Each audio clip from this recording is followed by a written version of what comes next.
আপনাকে যদি বলা হয় 30 দিন ঘুমানো যাবে না, একটুও না। হ্যাঁ, শুনতে অবাক লাগলেও এটাই ছিল রাশিয়ান স্লিপ এক্সপেরিমেন্ট। এটা হয় 1940-এর দশকে।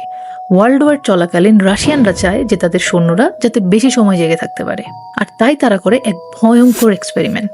তারা নেয় 5 জন যুদ্ধবন্দীকে, তাদেরকে একটা ঘরে আটকে দেয়, আর বলা হয় যে 30 দিন যদি এই রুমে জেগে থাকতে পারো তাহলে তোমরা মুক্ত। আর এরপর তারা একটা রহস্যময় গ্যাস ছেড়ে দেয়, যেটা নাকি ঘুমাতে দেয় না। শুরুর দিকে ড্রাগটা ভালোই কাজ করছিল। প্রথম 4 দিন তারা একে অপরের সাথে কথা বলছিল, হই হুল্লা করছিল, পরিস্থিতি একটু অস্থির ছিল কিন্তু স্বাভাবিক।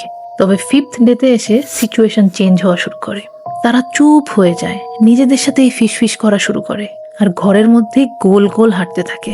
তবে 9th ডেতে একজন এত জোরে চিৎকার করতে থাকে যে চিৎকার করতে করতে তার ভোকাল কর্ড ছিঁড়ে ফেলে। তবে এটা তো কিছুই ছিল না, কারণ 14 নাম্বার দিনে এসে ওরা নিজেদেরকেই খেতে শুরু করে।